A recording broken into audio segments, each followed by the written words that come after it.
வணக்கம் அன்பு நண்பர்களே. ஓம் அஸ்ட்ரோ தமிழ் நண்பர்கள் அனைவரையும் அன்போடு வரவேற்கிறோம். மாத ராசி பலன்களை நீங்கள் தெரிந்து கொள்வதற்கு எங்களது சேனலை சப்ஸ்கிரைப் செய்து கொள்ளுங்கள். இப்போ நம்ம பார்க்க போகிறது பார்த்தீங்கன்னா ஆடி மாதத்திற்குண்டான ராசி பலன்களை தான் நம்ம பார்க்க போகிறோம். ரிஷப ராசி ரிஷப லக்கண அன்பர்களுக்கு இந்த ஆடி மாதம் எந்த மாதிரியான பலன்கள் எல்லாம் கொடுக்க போகுது அப்படின்னு பார்க்க போகிறோமுங்க. அப்போ இந்த ஆடி பார்த்தீங்கன்னா ஜூலை 17ஆம் தேதி ஆகஸ்ட் 17 வரைக்கும் இந்த ஆடி மாதம் உங்களுக்கு இருக்க போகுதுங்க. அப்போ இந்த ஆடி மாதத்தில் உங்களுக்கு கிரகங்களுடைய சஞ்சாரத்தின்படி பார்த்தீங்கன்னா உங்களுக்கு தைரியமும் தன்னம்பிக்கையும் இந்த காலகட்டங்களில் அமைய போகுதுன்னே சொல்லலாமுங்க. அப்போ சுக்கிரனை அதிபதியாக கொண்ட உங்களுக்கு இந்த மாத கிரக நிலைகள் உங்களுக்கு தரக்கூடிய விரிவான பலன்களைத்தான் நம்ம சொல்ல போகிறோமுங்க. அப்போ இந்த ஆடி மாதத்தில் கிரகங்களுடைய சஞ்சாரங்கள் பார்த்தீங்கன்னா குரு பகவான் உங்களுடைய ராசிக்கு 3ஆம் வீடான கடகத்தில் உச்சம் பெற்று சஞ்சரிக்கிறாருங்க. இது உங்களுடைய முயற்சி ஸ்தானத்தை வலுப்படுத்தக்கூடிய ஒரு காலமாக இருக்குங்க. அப்போ நீங்கள் எந்த ஒரு முயற்சிகள் பண்ணாலும், அதாவது திருமண விஷயங்களாக இருக்கட்டும், உங்களுடைய வேலை விஷயங்களாக இருக்கட்டும், இந்த மாதிரியான முயற்சிகள் பண்ணிங்கன்னா நிச்சயம் உங்களுக்கு நல்ல ஒரு மாற்றங்களை ஏற்படுத்தி கொடுக்குங்க. அதே போல் ராகு கேது, ராகு 10ஆம் வீட்லேயும் உங்களுக்கு கும்பத்தில் சஞ்சரிக்கிறாருங்க. கேது 4ஆம் வீட்லேயும் சிம்மத்தில் சஞ்சாரம் செய்கிறாருங்க. அப்போ உங்களுக்கு தொழில் ஸ்தானத்தில் ராகு இருப்பது நல்ல ஒரு மிகப்பெரிய ஒரு அதிரடி மாற்றங்களை எல்லாம் தருவார்னே சொல்லலாமுங்க. அப்போ சனி பகவான் உங்களுடைய ராசிநாதனாக சுக்கிரனுடைய நட்பு கிரகமான சனி பகவான் 11ஆம் வீடான லாபஸ்தானத்தில் மீனத்தில் சஞ்சரிக்கிறாருங்க. அப்போ ஜூலை 27 முதல் பார்த்தீங்கன்னா உங்களுக்கு இந்த சனி பகவான் வக்கர நிலையை அடைகிறாருங்க. அப்போ வக்கர நிலை அடைவதாலும் கொஞ்சம் உங்களுக்கு கவனமுடன் இருக்க வேண்டுங்க. சூரியன் ஜூலை 17ஆம் தேதி அன்று பார்த்தீங்கன்னா 3ஆம் வீட்டிற்கு, அதாவது கடகத்திற்கு மாற உள்ளாருங்க. அப்போ குருவுடன் இணைகிறாருங்க இந்த சூரியன். அப்போ சூரியனுடன் குரு இந்த ஒரு மாத காலகட்டங்களும் பார்த்தீங்கன்னா உங்களுக்கு 3ஆம் வீட்டில் சஞ்சரிக்கிறாருங்க. செவ்வாயும் பார்த்தீங்கன்னா உங்களுடைய ராசியில் 1ஆம் வீட்டில் சஞ்சாரம் செய்கிறாருங்க. அப்போ இந்த கிரகங்களுடைய அமைப்புகளை வச்சு தான் நம்ம இப்போ பலன்களெல்லாம் பார்க்க போகிறோமுங்க. தொழில் உத்தியோகம், அதாவது உங்களுடைய தொழில் உத்தியோகம் எப்படி இருக்குது அப்படின்னு பார்த்தீங்கன்னா இந்த கிரகங்களுடைய அமைப்பால் 10ல் ராகு 11ல் சனி இருக்கக்கூடிய அமைப்பு உங்களுக்கு தொழில் ரீதியாக உங்களுக்கு மிகப்பெரிய ஒரு உச்சத்தை தரக்கூடியவராக இருக்காருங்க.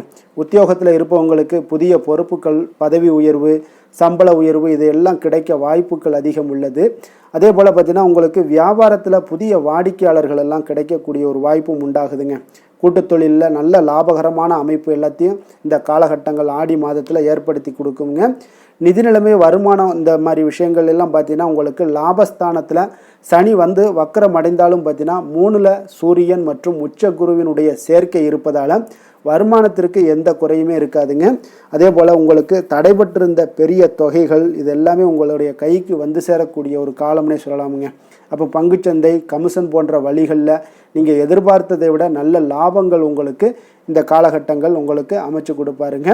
குடும்பம் மற்றும் உறவுகளில் எப்படி இருக்கும் அப்படின்னு பார்த்தீங்கன்னா உங்களுக்கு 3ஆம் வீட்டில் குரு உச்சம் பெற்று இருப்பதால் உங்களுடைய 7, 9, 11ஆம் வீடுகளை பார்ப்பதாலும் சரி, குடும்பத்தில் தடைபட்டிருந்த சுபகாரியங்கள், குறிப்பாக பார்த்தீங்கன்னா திருமணம் போன்ற விஷயங்கள் எல்லாமே உங்களுக்கு இந்த காலகட்டங்களில் கைகூடக்கூடிய ஒரு வாய்ப்பு நிறைய காணப்படுதுங்க. இளைய சகோதரர் சகோதரிகளுடன் பார்த்தீங்கன்னா இருந்து வந்த கருத்து வேறுபாடுகளும் உங்களுக்கு நீங்கி நல்ல ஒற்றுமைகள் மேம்படக்கூடிய ஒரு காலம்னே சொல்லலாமுங்க. அப்போ உறவினர்கள் மத்தியில் உங்களுடைய மதிப்பு எல்லாமே உயரக்கூடுங்க. ஆரோக்கியத்தில் எப்படி இருக்கும் அப்படின்னு பார்த்தீங்கன்னா இந்த காலகட்டங்களில் செவ்வாய் உங்களுடைய ராசியிலேயே சஞ்சரிப்பதால் உடல் உஷ்ணமாகுங்க, தலைவலி வரக்கூடிய வாய்ப்பு இருக்குது. ரத்தம் சம்பந்தமான சிறு சிறு உபாதைகள் எல்லாம் அல்லது அஜீரண கோளாறுகள் இந்த மாதிரியான விஷயங்கள் எல்லாமே வரலாமுங்க. அதனால் இந்த காலகட்டங்களில் கோபத்தை கட்டுப்படுத்துவது மிகவும் அவசியமுங்க. வாகனங்கள் இயக்கும்போது ஒரு மிதமான ஒரு வேகத்தில் செல்லுங்க. அதுதான் இந்த காலகட்டத்தில் உங்களுக்கு நன்மைகளை ஏற்படுத்தி கொடுக்குங்க. அப்போ நட்சத்திரங்களுடைய அடிப்படையில் நம்ம பார்த்தோம்னா கார்த்திகை நட்சத்திரம் 2, 3, 4ஆம் பாதத்தில் பிறந்தவங்களுக்கு உங்களுடைய தைரியமும் வீரியமும் பார்த்தீங்கன்னா கூடக்கூடிய ஒரு வாய்ப்பு இருக்குங்க. அரசாங்க வழியில் அல்லது அதிகார பதவியில் நீங்கள் இருப்பவர்களாக இருந்தீங்கன்னா பெரிய ஆதாயங்கள் எல்லாமே உங்களுக்கு உண்டாகக்கூடுங்க. நீங்கள் சூரியனுடைய ஆதிக்கம் பெற்றவரால் சுய தொழிலில் தொடங்கக்கூடிய எண்ணங்கள் எல்லாமே உங்களுக்கு நிறைவேறக்கூடுங்க. அரசியல் மற்றும் பொது வாழ்க்கையில் இருப்பவர்களுக்கு புதிய பதவிகள் எல்லாமே தேடி வரக்கூடிய ஒரு காலம்னே சொல்லலாமுங்க. அப்போ நீங்கள் எச்சரிக்கையாக எதில் இருக்கணும் அப்படின்னு பார்த்தீங்கன்னா, வீண் பிடிவாதத்தை தவிர்ப்பது இந்த காலகட்டங்களில் உங்களுக்கு நன்மையை தருமுங்க. முக்கியமாக அதிகாரிகளிடம் பேசும்போது நிதானமாக பேச வேண்டிய ஒரு காலம்னே சொல்லலாமுங்க. அப்போ ரோஹிணி நட்சத்திரத்தில் பிறந்த உங்களுக்கு சந்திரனுடைய ஆதிக்கம் பெற்றவர்களுங்க. நீங்கள் கலைநயம், ஆடை, ஆபரண சேர்க்கை இதெல்லாமே உங்களுக்கு இந்த மாதம் உண்டாகக்கூடுங்க. கற்பனை திறன், படைப்பாற்றல்கள் இதெல்லாமே உங்களுக்கு கூடும்னே சொல்லலாமுங்க. புதிய வண்டி வாகனம் வாங்கக்கூடிய ஒரு யோகமும் இந்த காலகட்டம் உங்களுக்கு ஏற்படுங்க.